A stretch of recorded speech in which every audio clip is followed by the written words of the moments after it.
look at what you're doing right now and say, like, is this gonna be enough? So if you're short on time and you want more time to spend with your family and your children, pivoting into real estate will help you get there, because then the passive income would replace your active income, and then you can take back your time. Don't be afraid to ask questions. Don't be afraid to reach out.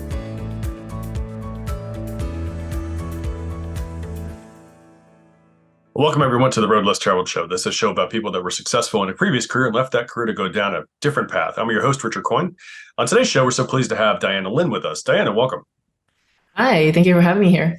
Absolutely, our pleasure. Definitely, Diana. So, Diana, if you would kind of go a little bit into your background, perhaps a bit of what did you used to do, in your former career? Yeah, so before I did real estate full time, I used to be an architect, a professional architect. So Okay. I did that for about 10 years. Mhm.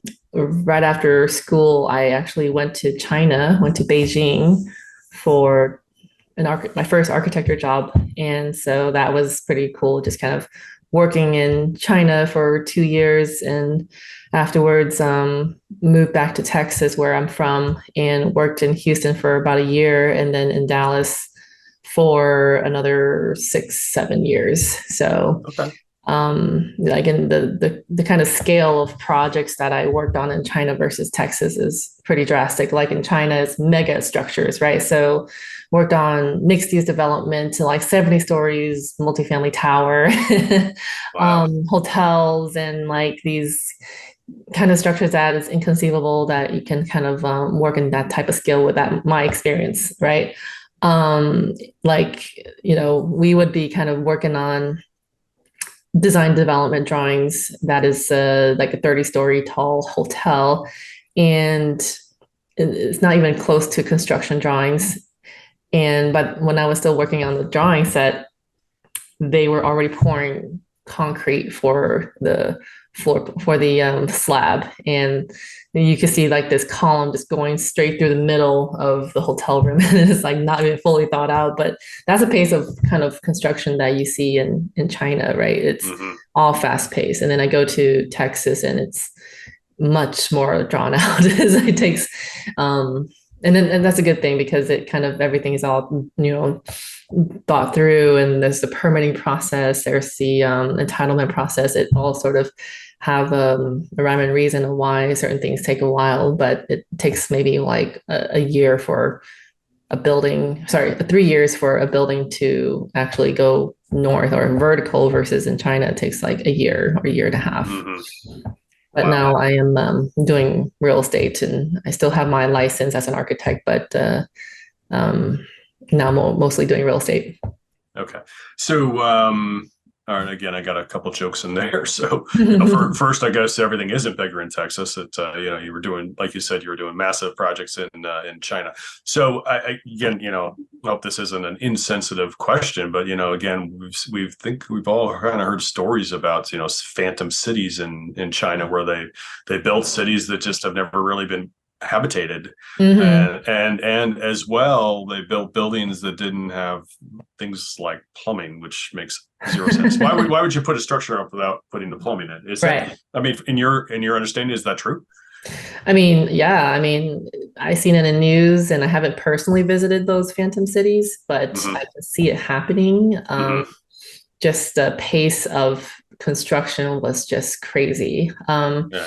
Really, they saw like real estate as something that can easily make money, and just build all these towers and apartment complexes that sit empty for a couple of years, right? And I think it's a way for maybe the rich Chinese families to park their money, right, and just wait Hmm. for the appreciation. But the kind of for those cities that do actually fill up those towers, the kind of returns they get on those kind of investments are astronomical, right? Because Wow. there's such growth happening in China. Yeah. So, but I mean, I think those that miss the target and build the cities from nothing and not be able to fill it, they're in trouble.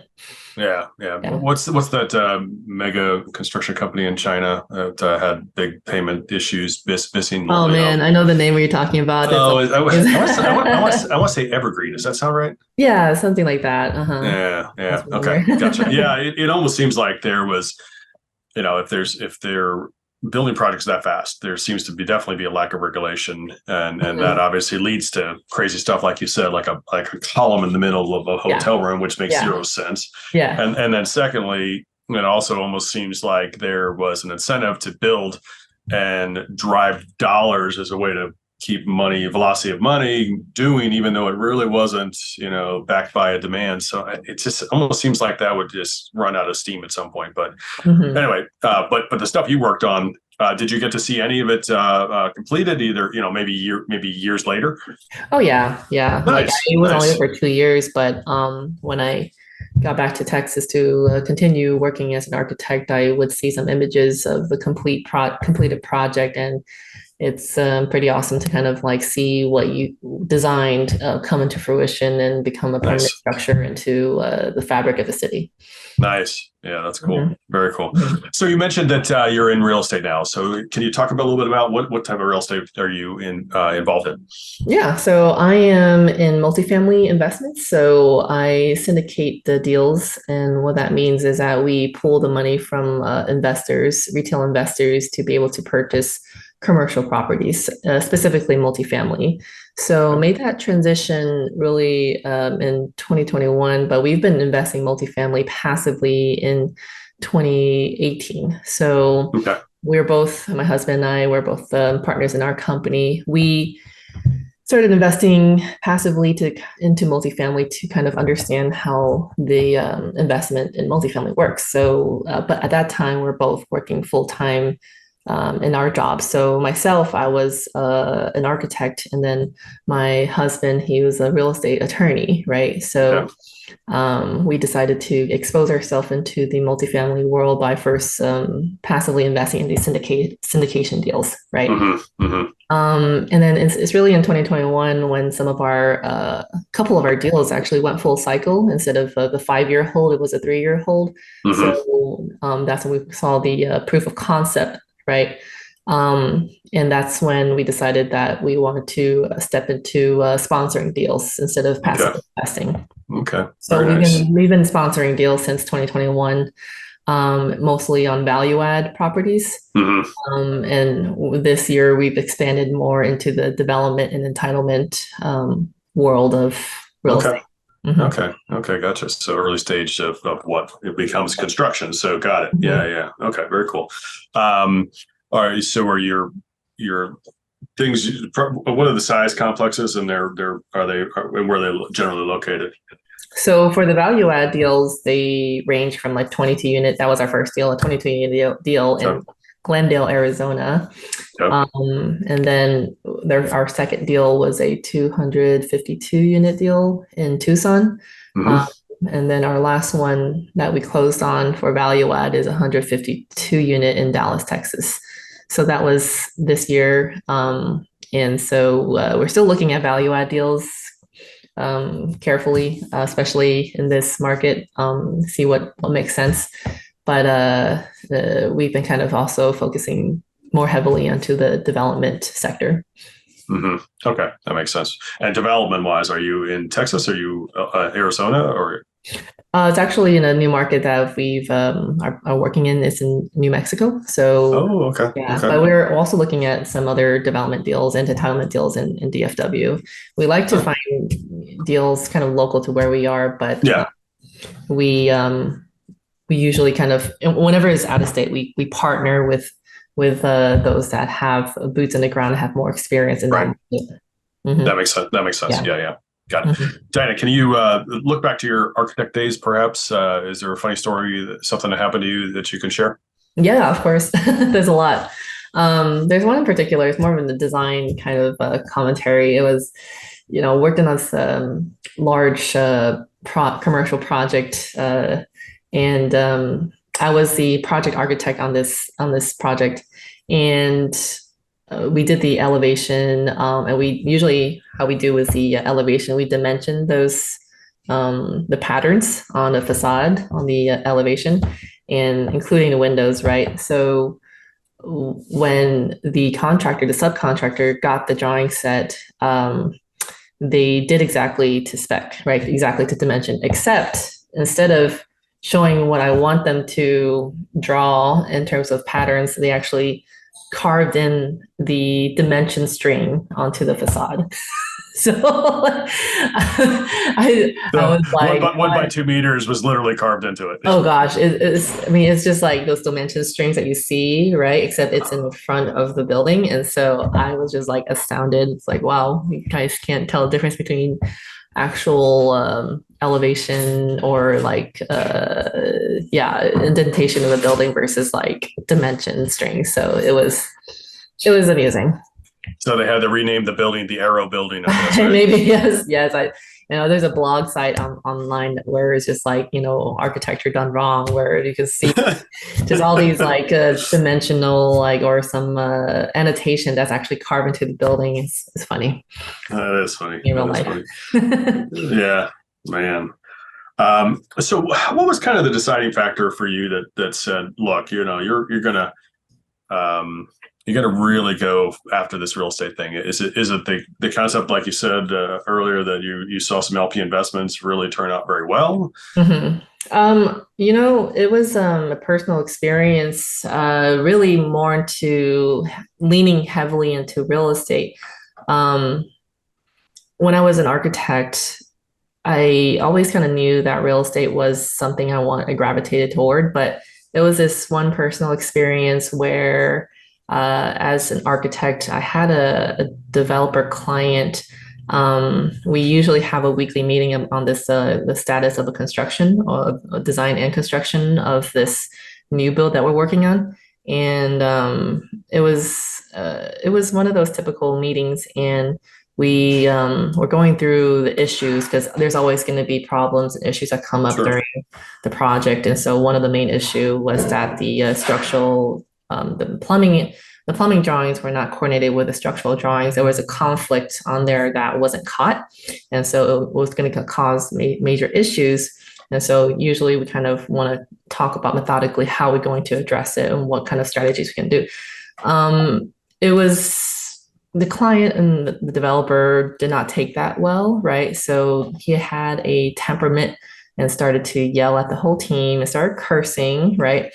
And it was something out of my control, really, right? It was, you kind of have to listen and then just like sit there and tell them that everything's okay. But the fact that he was essentially mistreating his design team, right? It's like, was in a way told me that I don't want to be a service provider anymore. I don't want to serve these clients. I rather kind of work on my own projects, right?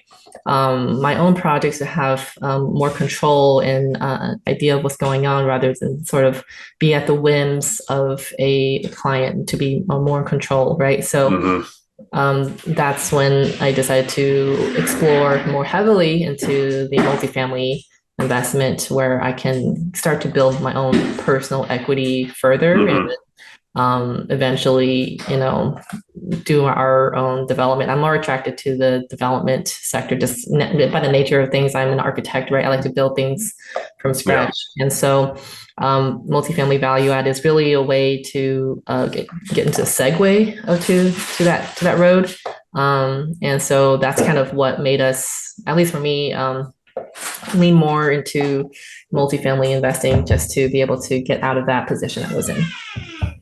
Wow. Okay. Yeah, that's really unfortunate that you had a poor experience with this client, and that really caused you to really kind of second guess your career field. Yeah. That person was.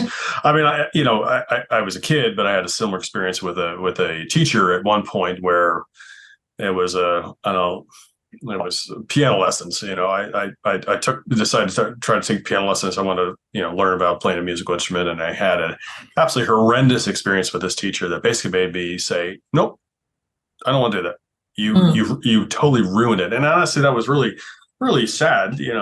Same circumstance. You're a promising architect. You had a great career ahead of you. And this guy caused you to really kind of go, no, I don't want to do this. I want to, you probably already had those feelings about you wanted to control what you were doing, have more Yeah. input.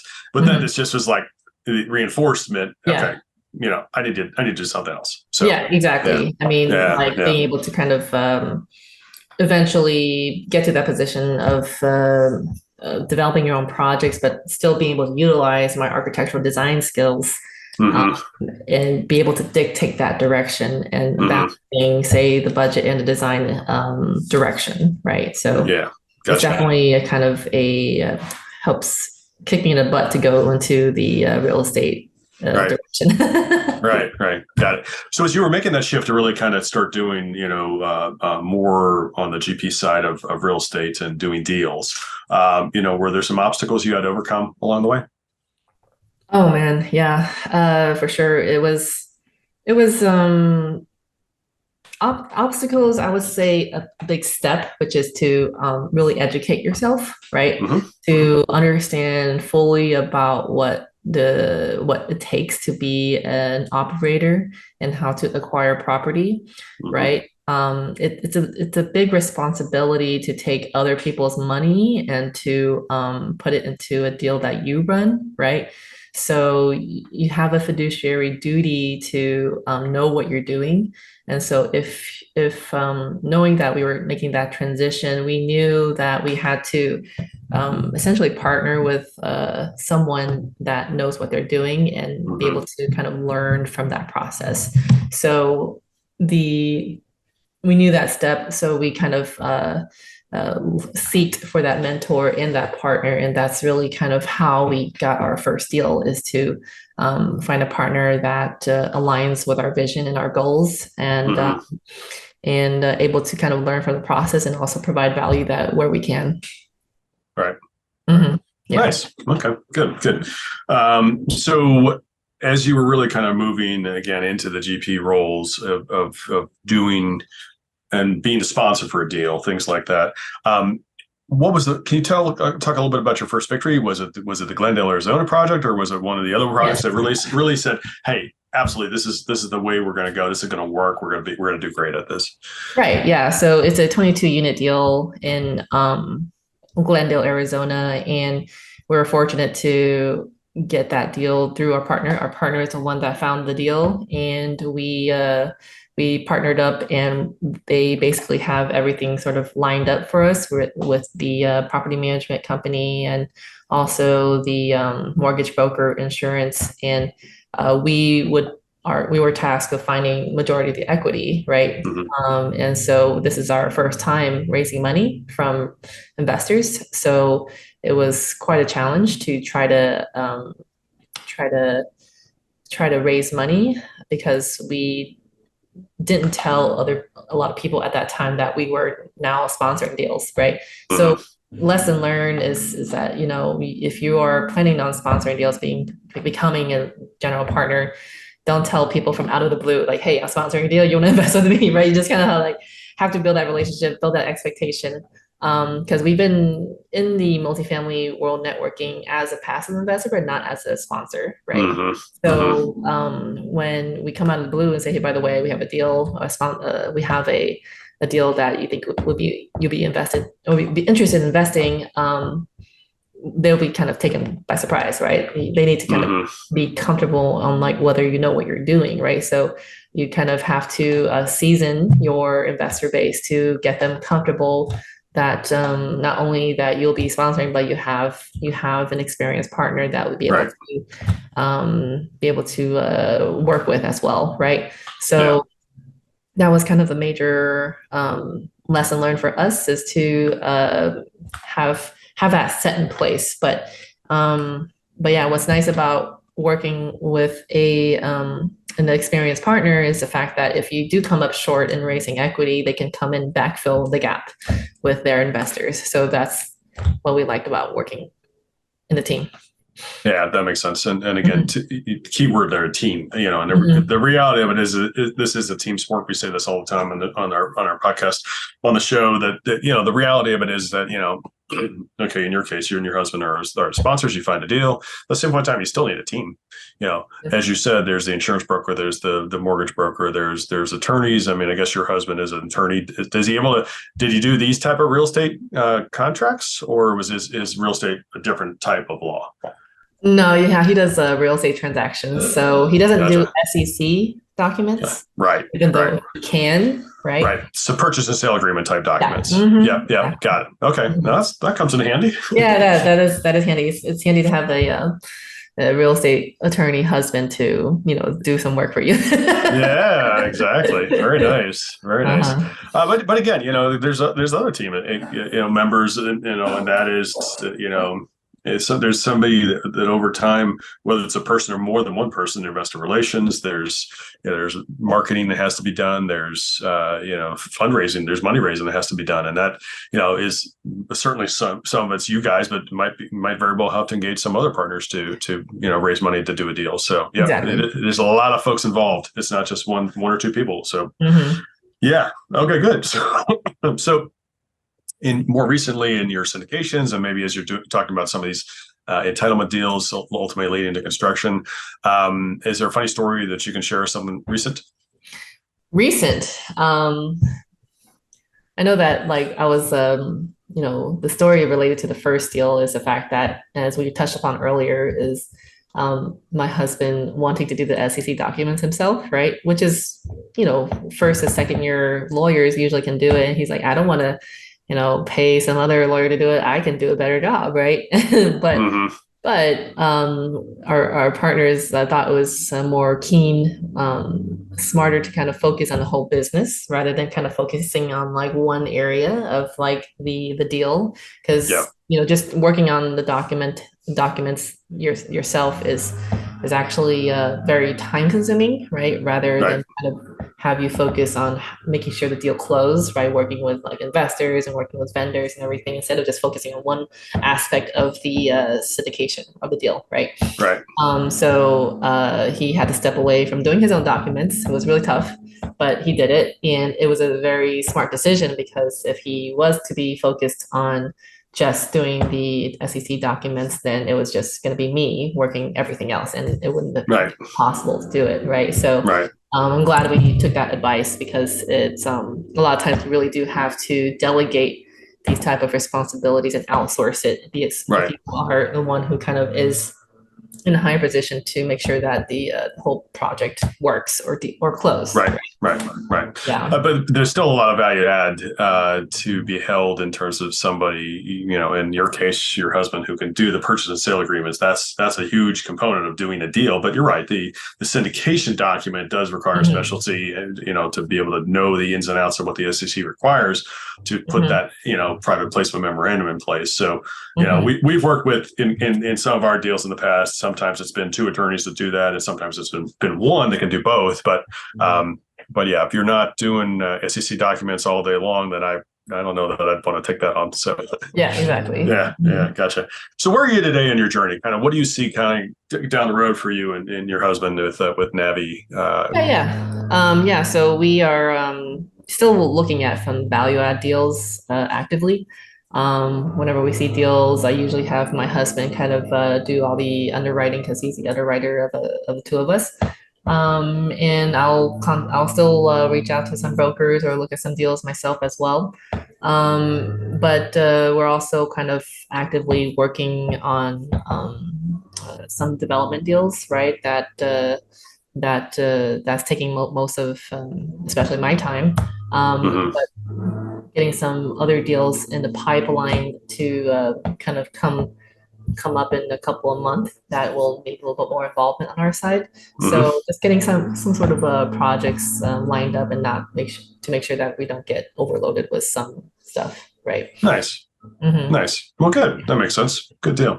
So, Dana, is there something that you do, perhaps through your company or perhaps personally, that you do to give, in a way, give back and help others in some fashion? Oh yeah. So I recently started a local meetup here in Dallas. It's called the Real Estate Ladies.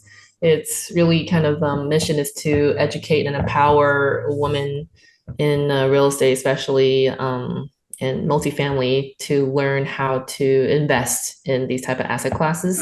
And so this is a type of group that I was looking for when I was starting off in real estate and couldn't find a lot of those type of groups.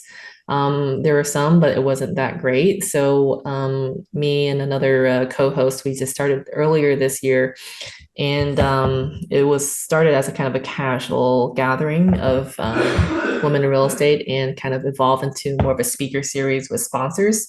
And so now we have a little bit, we get more of a higher turnout, but we're planning to continue to push it, and maybe alternate with some casual gathering. But we really do believe in essentially having these ladies come in, and they can be beginners or they can be an expert or been doing it for 10 years, but there's always something to learn from this group, whether or not you are new or been doing it for a while. And so we try to bring some value by having speakers speak upon a specialized topic, and at the same time have fun with like food and drinks at a restaurant or a bar. So Nice. that's something that we started this year, or at least that I got involved in, and really do enjoy it because it helps. I see the kind of expression and reaction and feedback I've gotten from people going to these events, and they really do show a lot of appreciation and saw a lot of value, kind of the content that we bring to the table. Nice. Very nice. Good. Diane, is there something that you've implemented recently to help grow and scale your business that you can mention? Yeah, so I like going to these mastermind sessions where you can pretty much pay to be part of this small group settings to kind of learn from each other. So other professionals in, say, the real estate world, or say multifamily, they have like weekly or bi-weekly sessions to talk about what kind of struggles and challenges they have, or what kind of special topics that the speaker is going to bring to the table. But I like it because it's really a great way to network, but also to build relationships and potentially even find partners, right? So I really do enjoy going to these type of groups because you can find someone similar of value, or some like-minded individuals to work with. Yeah, makes sense. Good. Yeah. Very nice. Very nice. Diana, what advice would you give somebody who's considering making a path change? Oh, yes. I would say to really kind of look at what you're doing right now and say, like, is this going to be enough, right? Like, if you're working in a 9 to 5 job and you have children, right? Do you find yourself having to be short on time, right? So if you're short on time and you want more time to spend with your family and your children, then I really do think that pivoting into real estate will help you get there, because then the passive income would replace your active income, and then you can take back your time.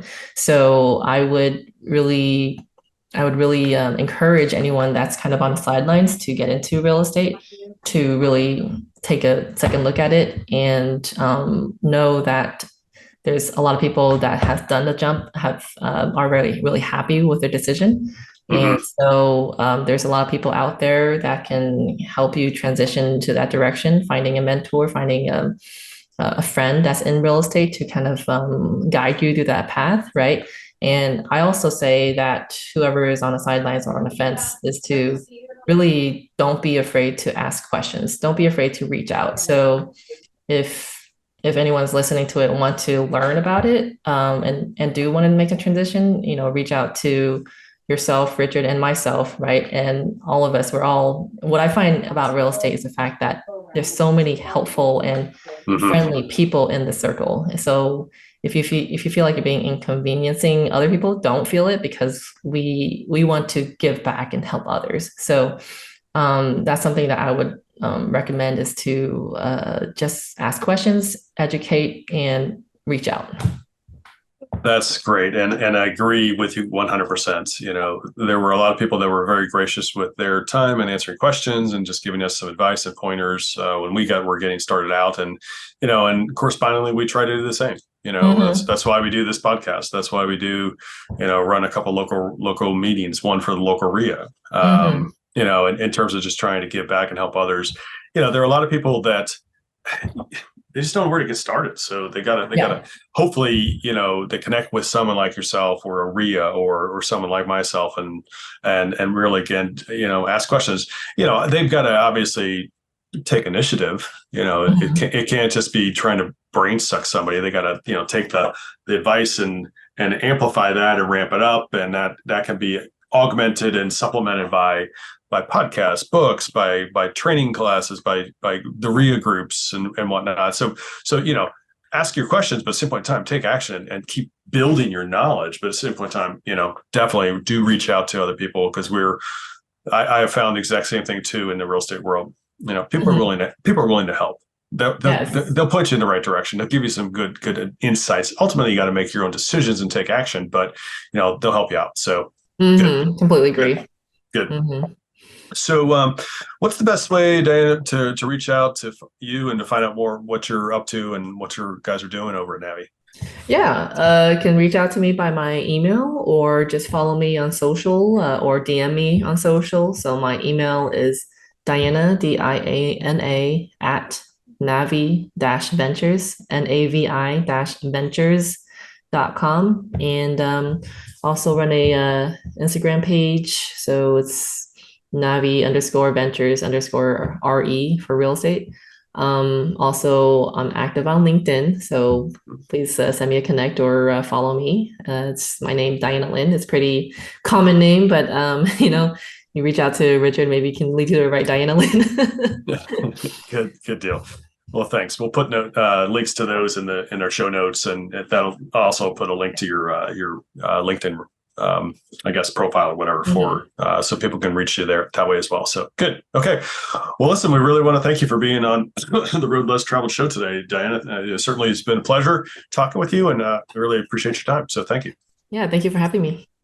Absolutely. We also want to thank our listeners. Please continue to give us a 5-star rating so we can bring you more great content like our show today with Diana Lin. And also, don't forget, folks, please reach out to Park Capital Partners. We're happy to chat with you anytime. We got a couple of important things going on we want to remind everybody about. And that is, first, we have the Park Capital Partners Foundation, which is a 501(c) nonprofit that Bill and I created as a way that we give back. Another way that we give back. The way that runs and works very quickly is, first, we fund the operations of the foundation. So all the money donated goes to do its best work, which is to help others. Second, we donate personally. Third, we donate corporately. And finally, when investors invest with us we make a donation to honor that investor to a pre-selected list of 15 different charities, so investors can feel good about not only earning returns, but also, helping somebody else along the way. Then we also have the Park Capital Partners Value Add Fund, which is a 506(c) fund open today to accredited investors. So please reach out to us. We're happy to chat anytime. ParkCapitalPartnersLLC.com, ParkCapitalPartnersLLC.com. And remember, folks, the road less traveled may be calling you. We recommend that you listen and take action. Thanks for joining.